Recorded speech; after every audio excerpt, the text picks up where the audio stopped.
Regional comprehensive economic partnership یعنی جامعہ علاقائی معاشی شراکت داری جو کنٹریکٹ ابھی ایشین پیسیفک ممالک کے اندر ہوا ہے، اس کے اوپر آج ہم نظر ثانی کریں گے۔ اس کنٹریکٹ کے اندر آسیان کا کیا تعلق ہے اور آسیان کے کتنے ممالک اس کنٹریکٹ کے اندر شامل ہیں، آسیان کو کس ملک نے بنایا تھا، کیوں بنایا تھا، اور آج اس کنٹریکٹ سے اس ملک کو کیا نقصان ہو رہا ہے، یہ سارا کچھ ہم آج اس ویڈیو میں ڈسکس کریں گے۔ Subscribe and press the bell icon.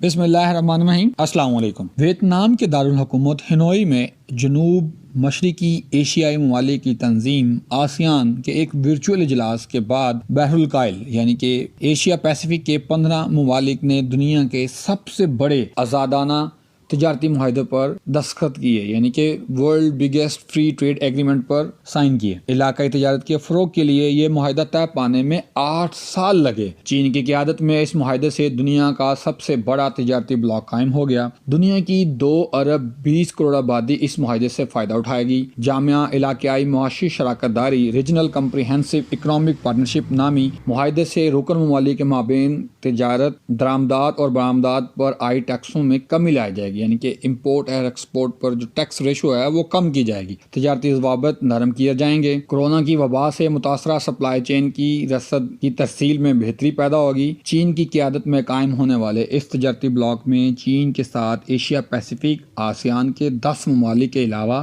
Japan, جنوبی کوریا، آسٹریلیا اور نیوزی لینڈ بھی شامل ہیں۔ چین کے حریف دنیا کی 2 بڑی معیشتیں امریکہ اور بھارت آزاد تجارت کے معاہدے کا حصہ نہیں ہیں۔ بھارت میں مقامی انڈسٹری کو اس آزاد تجارتی بلاک کا حصہ بننے پر سخت تحفظات رہے ہیں، جس کے باعث حکومت نے خود کو اس فری ٹریڈ ایگریمنٹ سے الگ کر لیا۔ بھارت کی زرعی لابی، ایگریکلچرل، ملک اور مینوفیکچرر، آٹو موبائل مینوفیکچرر کمپنیوں یعنی کہ زرعی لابی، دودھ اور گاڑیاں بنانے والی کمپنیوں کو خدشہ ہے کہ اگر بھارتی منڈیوں کو ایشیائی پیسیفک ممالک کے لیے کھول دیا گیا تو نیوزی لینڈ، آسٹریلیا، چین جیسے ممالک کی سستی اور بہتر مصنوعات سے ان کے کاروبار ٹھپ ہو جائیں گے، یعنی کہ ان کی اعلیٰ کوالٹی کی پروڈکٹس ان کے بزنس کو فلاپ کر دیں گی۔ ایک ایسے وقت میں جب امریکہ عالمی تعاون کی بجائے یک طرفہ فیصلوں کو ترجیح دے رہا ہے، ایشیا میں تجارتی تعاون کے معاہدے فروغ پا رہے ہیں۔ یہ چین کے لیے بہت بڑی کامیابی ہے۔ It's like just economical big success, کیونکہ امریکہ کے برعکس اب بیجنگ عالمی سطح پر آزاد تجارت، فری ٹریڈ اور باہمی تعاون، میوچل کوآپریشن کی مثال بن کر ابھر رہا ہے۔ جاپان سمیت دیگر ممالک کو امید ہے کہ آگے چل کر بھارت بھی اس تجارتی بلاک کا، فری ٹریڈ ایگریمنٹ بلاک کا حصہ بن جائے گا۔ یہ اتحاد دنیا کی کل پیداوار کا 50% یعنی کہ 50% حصہ اکیلا ہی پیدا کر رہا ہے۔ 2012 میں یہ منصوبہ پیش کیا گیا، لیکن اس وقت اسے اتنی شورۂ آفاق بلندی نہ حاصل ہو سکی، لیکن چینی قیادت مصمم ارادے کے ساتھ مسلسل 8 سال تک اس معاہدے کو عملی شکل دینے کے لیے جدوجہد کرتی رہی۔ ویتنام کو اشتراکیت کا نظریہ اختیار کرنے کی سزا دینے کے لیے امریکہ نے 1959 میں یعنی 1959 میں اس پر جنگ مسلط کر دی۔ کمیونزم کو اختیار کرنے پر امریکہ اور اس کے اتحادی 30 اپریل 1975 تک ویتنام کے خلاف جنگ کرتے رہے۔ کمیونزم کی حلقے ایسے امریکہ کے خلاف اسے امریکہ کے خلاف جنگ مزاحمت بھی کہتے تھے۔ اس جنگ میں شمالی ویتنام کے اتحادی سوویت اتحاد اور عوامی جمہوریہ چین، سوویت یونین اور چائنا جمہوریہ تھے، جبکہ اشتراکیت کے مخالف اتحادی جنوبی ویتنام کے ساتھ ریاستیں ہائے متحدہ امریکہ، United States, Australia, Thailand اور نیوزی لینڈ تھے۔ 15 سال طویل اور تھکا دینے والی جنگ میں ذلت آمیز شکست کے بعد امریکہ کو خطے سے بے دخل ہونا پڑا۔ ویتنام کے خلاف جنگ میں ناکامی کا سامنا کرتے ہوئے امریکہ نے ساتھ ہی سیاسی محاذ پر کام شروع کر دیا۔ چنانچہ 8 اپریل 1967 کو آسیان نامی تنظیم برائے جنوبی ایشیائی پیسیفک اقوام یعنی کہ دی ایسوسی ایشن فار ساؤتھ ایسٹ ایشین کھڑی کر دی۔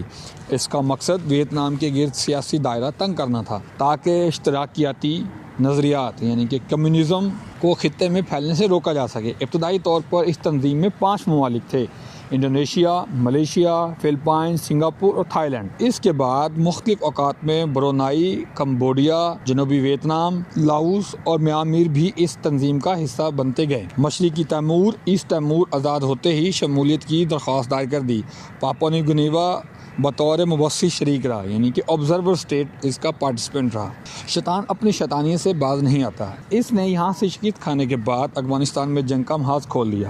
امریکہ کا اندیشہ تھا کہ افغانستان میں اشتراکیت کے کامیاب ہونے کی صورت میں، یعنی کہ اگر کمیونزم یہاں پہ سکسیسفل ہو جاتی ہے، اگلا میدان مشرق وسطیٰ ہوگا، یعنی کہ سینٹرل ایشین کنٹریز، جہاں امریکی مفادات کے لیے یہ نظریہ بہت بڑا خطرہ ثابت ہو سکتا تھا۔ چنانچہ اس کے آگے بند باندھنے کے لیے ضروری ہے کہ افغانستان میں ہی اسے روکا جا سکے، اور 1989 سے 1991 اور 2001 یعنی کہ 1979 سے 1991 اور 2001 کی افغان جنگ میں امریکہ پھر ناکام ہوا۔ آج امریکہ افغانستان کو تباہ و برباد کر کے اس کی نوجوان نسل کو مذہب کے نام پر ہلاک کروا کے افغانستان کو ترقی کے عمل سے صدیوں پیچھے دھکیل چکا ہے۔ لیکن جس مقصد کے لیے یہاں اترا تھا پھر ادھورے کا ادھورا ہی رہ گیا۔ اس نے اشتراکیت کا راستہ روکنے کے لیے سر توڑ کوششیں کی، انتھک محنت کی، کمیونزم کو روکنے کے لیے، لیکن منہ کے بل گرا۔ اس نے بند باندھنے کے لیے جو دیواریں کھڑی کی تھی آج وہی اسی نظریے کے دفاع کا ذریعہ بن رہی ہیں۔ کمزور اور تنگ نظر سوچ کا طاقتور اور اجتماعیت پر مبنی سوچ کے مقابلے میں شکست کھانا لازمی امر ہے۔ وہی آسیان جسے ویتنام کے خلاف تشکیل دیا گیا تھا، آج چین کی قیادت میں ایشیائی قومیں اپنے قومی تجارتی تقاضوں کی تکمیل اور باہمی اشتراکیت کے فروغ کا ذریعہ بننے جا رہی ہیں۔ سرمایہ داروں کی واضح کردہ حکمت عملی آج انہی کے خلاف استعمال ہو رہی ہے۔ ایسے دلچسپ اور انٹرنیشنل انالیسز کو دیکھنے کے لیے آپ میرے YouTube چینل پر ریگولر وزٹ کریں۔ بہت شکریہ۔ اللہ